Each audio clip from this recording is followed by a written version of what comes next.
China ఎప్పటి నుంచో మన ఈశాన్య రాష్ట్రాలను ముంచేయాలని చూస్తుంది. నీటిని ఒక ఆయుధంగా, ఒక బాంబుగా మార్చి ఒక పెద్ద గేమ్ ఆడుతుంది. కానీ లేటెస్ట్ న్యూస్ ఏంటంటే చైనాకు దిమ్మ తిరిగే షాక్ ఇస్తూ భారత్ ఒక మాస్టర్ ప్లాన్ని రెడీ చేసింది. చైనా వాళ్ళు బ్రహ్మపుత్ర నదిపై ప్రపంచంలోనే అతిపెద్ద డ్యాం కడుతున్నారు కదా, దానికి కౌంటర్గా అరుణాచల్ ప్రదేశ్లో భారత్ ఒక భారీ ప్రాజెక్ట్ ప్లాన్ చేస్తుందని బీజింగ్లో ఉన్న వాళ్ళు కలలో కూడా ఊహించి ఉండరు. అసలు మ్యాటర్ ఏంటంటే సరిహద్దుకు జస్ట్ 50 కిలోమీటర్ల దూరంలో టిబెట్ లోపల నీటి ప్రవాహాన్ని కంట్రోల్ చేసేలా చైనా ఒక పెద్ద స్ట్రక్చర్ కట్టింది. నదుల విషయంలో ఎప్పుడైనా సరే ఎగువన ఉన్న దేశానికే అడ్వాంటేజ్ ఉంటుంది. ఆ అడ్వాంటేజ్ని వాడుకుని మన దేశాన్ని కంట్రోల్ చేయాలని చైనా స్కెచ్ వేసింది. కానీ దీనికి ధీటుగా భారత్ చాలా సైలెంట్గా ఒక భారీ ప్రాజెక్ట్ని స్టార్ట్ చేసి మొత్తం సీన్ని రివర్స్ చేసింది. అసలు ఈ బ్రహ్మపుత్ర నదిపై చైనా అంత పెద్ద డ్యాం ఎందుకు కడుతుంది? దీనివల్ల మన దేశానికి ఉన్న టెన్షన్ ఏంటి? అరుణాచల్ ప్రదేశ్లో చైనా కడుతున్న 60,000 మెగావాట్ల డ్యామ్కి కౌంటర్గా భారత్ వేసిన ప్లాన్ ఏంటో ఇప్పుడు డీటెయిల్డ్గా చూద్దాం. అంతకంటే ముందు మీరు మా ఛానల్ సబ్స్క్రైబ్ చేసుకోకపోతే వెంటనే సబ్స్క్రైబ్ చేసుకుని కామెంట్ సెక్షన్లో జై హింద్ అని రాయండి.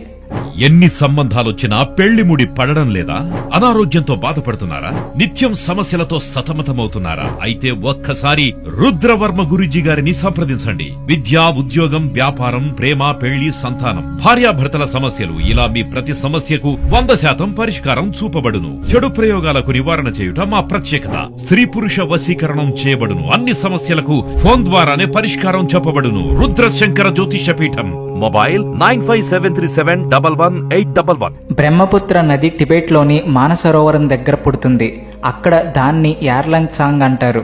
ఇది టిబెట్ గుండా దాదాపు 1600 కిలోమీటర్లు ప్రయాణించి హిమాలయాల్లోని నామ్చా బర్వా శిఖరం దగ్గర ఒక సడన్ యూటర్న్ తీసుకుని అరుణాచల్ ప్రదేశ్ ద్వారా భారత్లోకి ఎంటర్ అవుతుంది.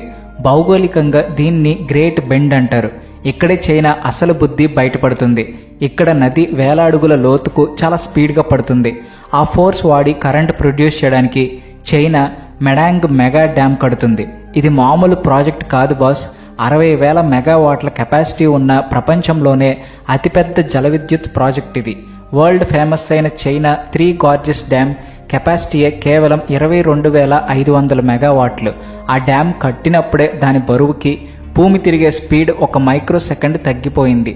అలాంటిది దానికి 3 రెట్లు పెద్ద డ్యామ్ హిమాలయాల్లో కడితే ఎంత డేంజరో ఒక్కసారి ఆలోచించండి. ఎంత పెద్ద డ్యామ్ కడుతుంది కేవలం కరెంట్ కోసమే అని అనుకుంటే మనం పప్పులో కాలేసినట్టే. దీని వెనుక ఒక పెద్ద కాన్స్పిరసీ ఉంది. ఇదొక కొత్త రకం వాటర్ పాలిటిక్స్. అంతర్జాతీయ నదిపై ఇంత పెద్ద డ్యామ్ కడితే ఆ నీటి ప్రవాహం మొత్తం వాళ్ళ కంట్రోల్లోకి వెళ్ళిపోతుంది. కింద ఉన్న దేశాలకు ఎప్పుడు ఎంత నీరు వదలాలి అనేది వాళ్ళే డిసైడ్ చేస్తారు. వీళ్ళ టార్గెట్ ఏంటంటే south to north water diversion project కింద జిన్జియాంగ్ రాష్ట్రంలో ఉన్న డ్రై తక్లమకాన్ ఎడారిని పచ్చగా మార్చాలని వాళ్ళ ప్లాన్. అందుకోసం బ్రహ్మపుత్ర నీటిని పెద్ద పెద్ద టన్నెల్స్ ద్వారా అటువైపు మళ్లించాలని ఆ డ్రాగన్ కంట్రీ స్కెచ్ వేసింది. ఒకవేళ వాళ్ళు అనుకున్నట్టు చేస్తే ఈశాన్య రాష్ట్రాలకు జీవనాడి అయిన బ్రహ్మపుత్ర నది ఎండిపోతుంది. అస్సాం, అరుణాచల్ ప్రదేశ్లో నీటి కొరత వచ్చి కొన్ని ఏళ్లలోనే వ్యవసాయం అంతా నాశనమవుతుంది.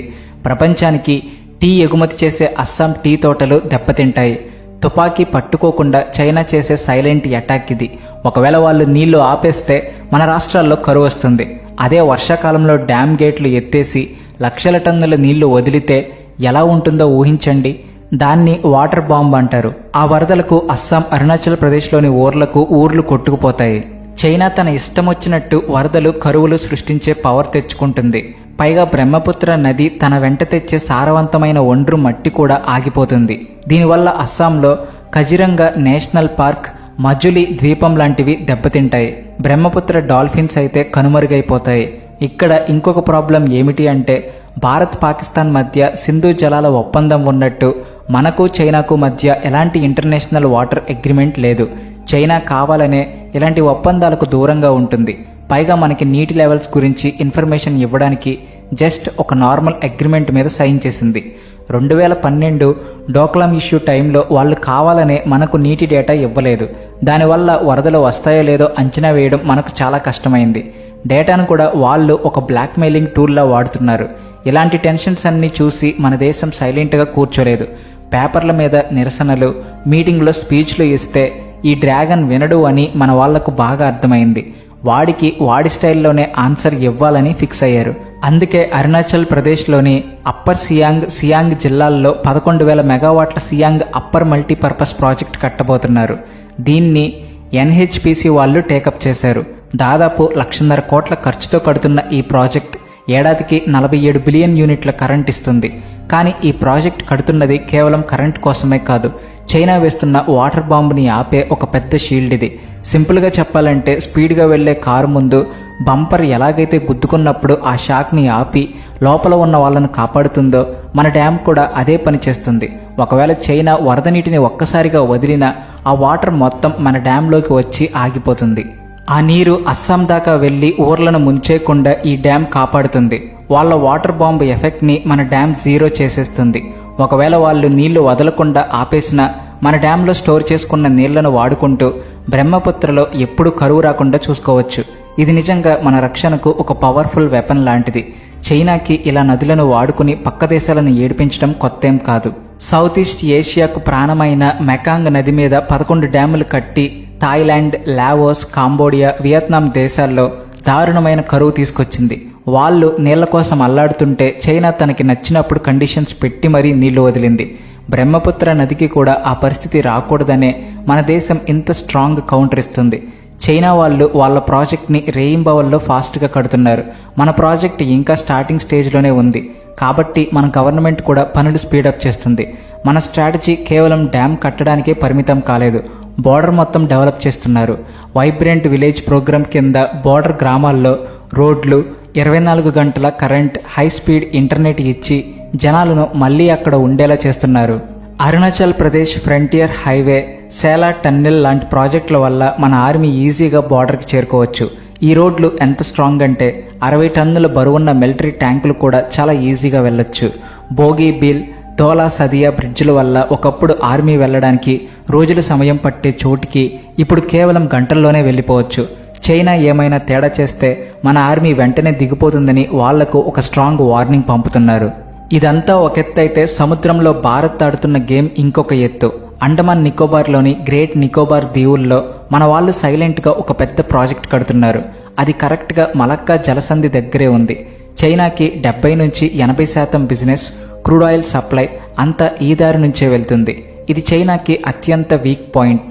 అక్కడ మన నేవీ స్ట్రాంగ్గా కూర్చుంటే చైనాకి చుక్కలు కనిపిస్తాయి. ఒక పక్క హిమాలయాల్లో డ్యామ్తో, ఇంకో పక్క సముద్రంలో నేవీ బేస్తో డ్రాగన్ని 4 వైపుల నుండి లాక్ చేసేస్తున్నారు. చైనా బోర్డర్లో చేసే ప్రతి చిన్న మూమెంట్ మీద మన గవర్నమెంట్ కన్నేసి ఉంచింది. శాటిలైట్లు, డ్రోన్స్, రేడార్ సిస్టమ్ వాడి నదిలో నీటి మట్టం ఏమాత్రం మారినా వెంటనే ఢిల్లీ, గౌహతిలో ఉన్న కంట్రోల్ రూమ్స్కి అలర్ట్ వెళ్లేలా సిస్టమ్స్ని సెట్ చేశారు. ఇప్పుడు నదిలో ఎంత నీరు వస్తుందో తెలుసుకోవడానికి మనం బీజింగ్ వైపు చూడాల్సిన అవసరం అస్సలు లేదు. మన ఓన్ టెక్నాలజీతో మనం ట్రాక్ చేసుకుంటున్నాం. ముందు రాబోయే కాలంలో బోర్డర్ గొడవల కంటే ఈ వాటర్ వార్ ఇంకా పెద్ద ఇష్యూ అయ్యే ఛాన్స్ ఉందని ఎక్స్పర్ట్స్ చెబుతున్నారు.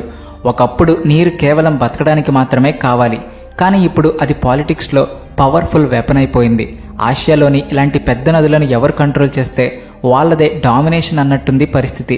టిబెట్లో డ్యామ్ కట్టి మనల్ని ఎప్పుడు భయంలో ఉంచాలని చైనా అనుకుంది. కానీ మన దేశం ఇచ్చిన రిటర్న్ గిఫ్ట్ చూసి వాళ్ళ మైండ్ బ్లాక్ అయిపోయి ఉంటుంది. ఢిల్లీ ఇప్పుడు పాతల డిఫెన్స్లో లేదు, ఫుల్ అటాకింగ్ మోడ్లో ఉందని బీజింగ్ క్లియర్గా అర్థమైపోయింది. అరుణాచల్ ప్రాజెక్ట్ మన అగ్రెసివ్ ఫారిన్ పాలసీకి ఒక బెస్ట్ ఎగ్జాంపుల్. ప్రాబ్లం వచ్చేదాకా వెయిట్ చేయకుండా ముందే రెడీగా ఉంటున్నారు. చైనా ఎందుకు ఇలాంటివి చేస్తుందంటారు? ఊరికే మనల్ని కెలికి గొడవ పెట్టుకోవాలనా, లేక వాళ్ళ సొంత దేశంలో ఉన్న ప్రాబ్లమ్స్ కవర్ చేసుకోవడానికా? దీని గురించి మీరేమనుకుంటున్నారో కింద కామెంట్స్లో చెప్పండి. అలాగే వీడియో నచ్చితే please like and share, and also thanks for watching.